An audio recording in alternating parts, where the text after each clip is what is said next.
Bismillahirrahmanirrahim. Assalamualaikum warahmatullahi wabarakatuh. Sahabat KBS dimanapun antum berada, alhamdulillah saat ini kita sedang bersama gurunda kita, yaitu Ustadz Azimam Aulia Rahman LC, yang mana beliau adalah salah satu narasumber dari acara Ruqyah Trans 7. Dan beliau juga merupakan salah satu dewan guru dari komunitas Ruqyah Arsyada Yadaka Indonesia. Baik, langsung saja kita menanyakan beberapa hal kepada beliau.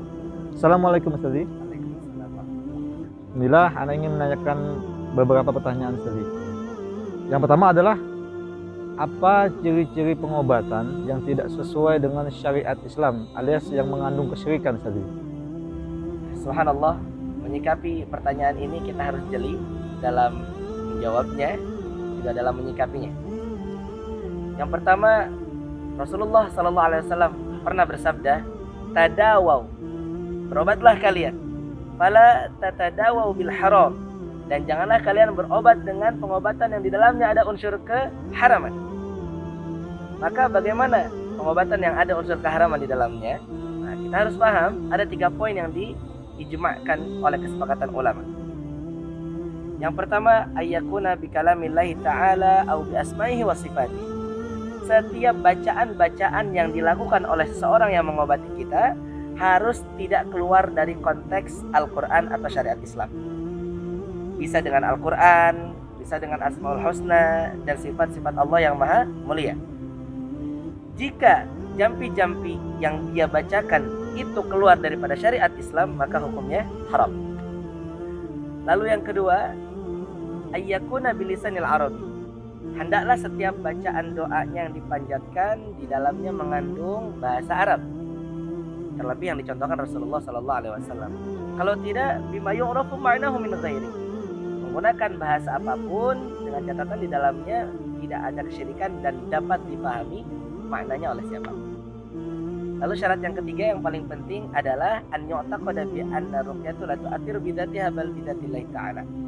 Hendaklah seseorang yang mengobati juga orang yang diobati meyakini bahwasanya menyembuhkan hanya Allah, bukan yang lain. Lalu biasanya orang-orang yang di dalamnya mengandung pengobatan kesyirikan, dia bisa menerawang, bisa melihat jin, bisa merasakan aura negatif di tubuh kita. Lalu dia bisa, menebak-nebak entah nama kita, entah baju kita yang akan kita pakai ketika mau datang. Juga biasanya dia memberikan jimat-jimat tertentu, entah yang digantungkan, diikat, ditanam, ditempel, dan lain sebagainya. Maka ketika kita berobat, lalu orang yang mengobati kita melakukan hal-hal yang sudah saya sebutkan tadi, maka kita bisa pastikan di dalamnya adalah pengobatan yang penuh dengan kesyirikan. Wallahu a'lam. Masya Allah. Namun jika ada seseorang yang melakukan pengobatan-pengobatan yang terindikasi syirik tadi Ustaz, namun mereka beralasan bahwa karena kepepet, karena panik, karena merasa tidak ada jalan lagi, itu dalam Islam sendiri bagaimana Ustaz? Sedangkan di dalam Islam sendiri ada kaidah usul fikih bahwasanya ada sesuatu yang jika kepepet itu tidak mengapa dilakukan dengan ketentuan dan syariat yang berlaku. Misalnya jika kita berada di tengah hutan, tidak ada makanan apa-apapun lagi, ada binatang babi lewat, itu boleh kita makan untuk menyambung hidup. Bagaimana Ustaz dengan pengobatan yang tadi Ustaz? Baik. Batasan-batasan dalam dunia pengobatan itu adalah batasan-batasan yang sudah ditentukan dan disepakati oleh ulama. Lain halnya jika ada kaidah usuliyah yang misalkan seolah membentur hal ini.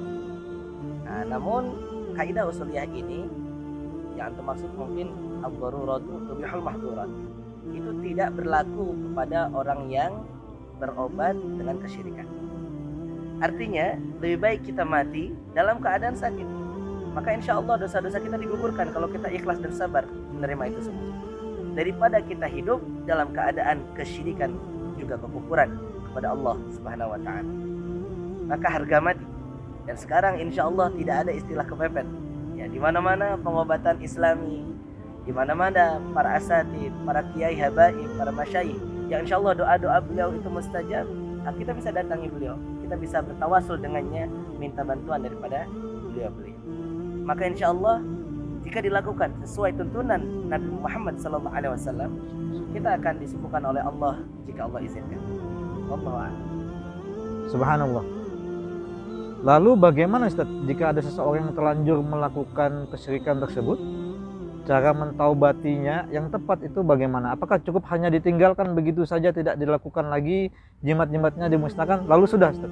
Bagaimana Ustaz? Saya rasa tidak cukup. Melainkan yang pertama dia harus salat tobat. Mohon kepada Allah ampunan, menyesali. Lalu berjanji kepada Allah tidak mengulanginya lagi. Apabila ada jimat-jimat yang pernah diberikan untuk ditanam, digantungkan dan lain sebagainya, copot semuanya serta dibakar lalu dikubur. Apabila berbentuk air, bisa dipecahkan botolnya, misalkan di dalam botol, lalu disiramkan airnya ke air yang mengalir, bisa ke sungai, ke laut, bahkan ke selokan dan lain sebagainya. Artinya ketika seorang mau bertobat kepada Allah, bisa diawali dengan salat tobat. Maka insya Allah kalau dia yakin taubatnya diterima oleh Allah, maka Allah akan mengampuninya. Tetapi kalau seorang hamba ini ragu dengan maha pertobatan daripada Allah Subhanahu wa taala, maka sungguh dia akan menjadi hamba Allah yang sangat beruntung. Alhamdulillah, insyaallah apa yang telah dipaparkan oleh guru kita Al-Mukarram Ustaz Azimul Aulia Rahman sudah sangat jelas bahwa pengobatan-pengobatan yang mengandung kesyirikan itu mutlak haram dan harus dihindari. Tidak ada alasan kepepet, panik dan lain sebagainya.